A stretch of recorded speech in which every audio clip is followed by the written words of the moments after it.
Assalamualaikum warahmatullahi wabarakatuh.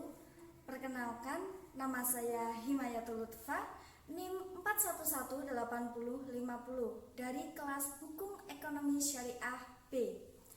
Pada kesempatan kali ini, saya akan menjawab pertanyaan dari soal UTS, di antaranya yang pertama tentang asas akad syariah, yang kedua tentang kaidah usul fikih, yang ketiga tentang perbedaan adam at-tadlis dan adam al-gharar, yang keempat tentang suatu akad disebut sah, fasad, dan batal demi hukum, yang kelima tentang prinsip utama dalam bermuamalah.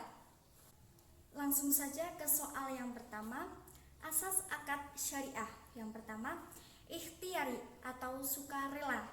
Setiap akad dilakukan atas kehendak para pihak, terhindar dari keterpaksaan karena tekanan salah satu pihak atau pihak lain.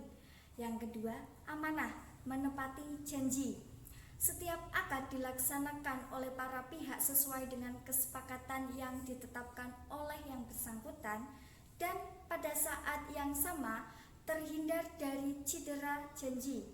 Yang ketiga, ikhtiyati atau kehati-hatian, pertimbangan yang matang. Setiap akad dilakukan dengan pertimbangan yang matang dan dilakukan dengan tepat dan cermat. Yang keempat, luzum atau jelas.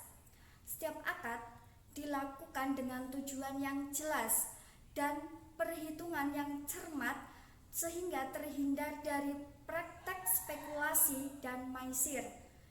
Yang kelima, taisir atau kemudahan. Setiap akad dilakukan dengan cara saling memberi kemudahan kepada masing-masing pihak untuk dapat melaksanakannya sesuai dengan kesepakatan. Yang keenam, saling menguntungkan.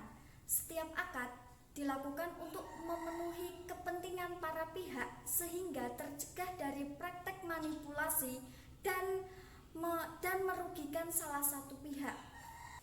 Yang ketujuh, taswiyah atau kesetaraan, mempunyai hak dan kewajiban yang sama.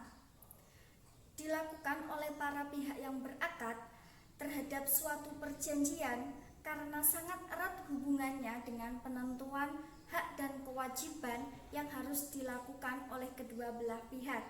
Yang kedelapan, transparansi atau terbuka dan penuh tanggung jawab. Segala hal yang berkaitan dengan kontrak perjanjian hendaknya disampaikan apa adanya tanpa harus melebih-lebihkan atau menguranginya. Yang kesembilan, kemampuan atau tidak membebani salah satu pihak. Setiap akad dilakukan sesuai dengan kemampuan para pihak sehingga tidak menjadi beban yang berlebihan bagi pihak yang bersangkutan. Soal yang kedua, kaidah usul fikih. Yang pertama, kaidah fi'iyah akad atau transaksi yang berbunyi idza batala syai'i batala ma fi dhamnihi, yang artinya apabila suatu transaksi batal, maka akan batal secara otomatis diktum-diktum dalam transaksi tersebut. Misalnya, seseorang membeli rumah kepada pemiliknya, dan ketika salah satu membatalkan transaksi tersebut, maka si pembeli mengembalikan rumah tersebut dan si pemilik rumah mengembalikan sejumlah harga rumah tersebut.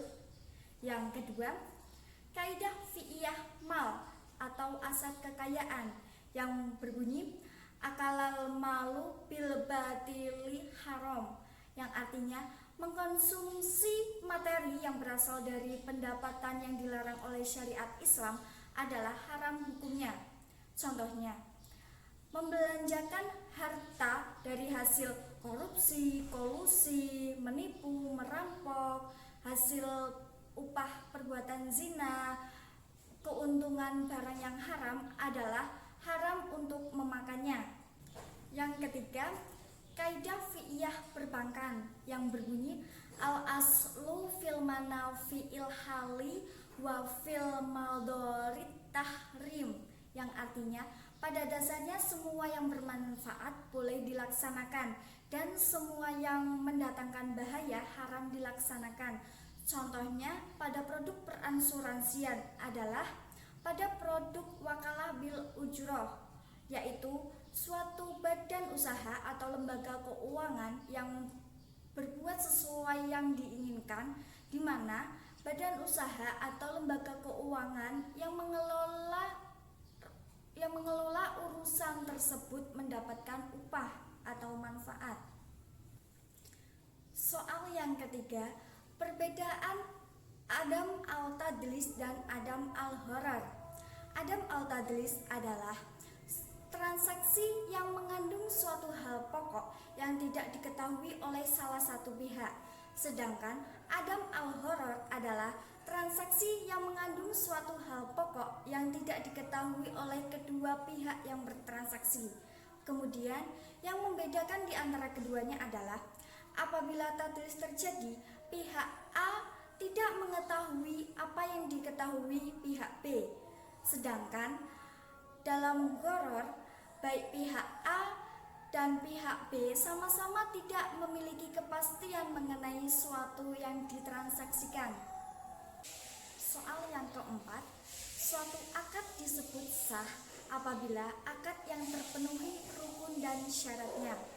Akad yang sah tidak mengandung unsur ghalat atau khilaf, tidak dalam paksaan, tidak mengandung takrir atau tadlis, dan juga penyamaran.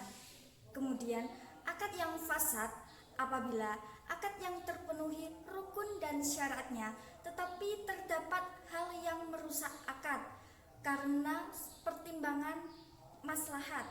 Sedangkan akad yang batal demi hukum apabila akad yang kurang rukun dan syaratnya dianggap tidak ada dilahirkan suatu perjanjian dan tidak pernah ada suatu perikatan.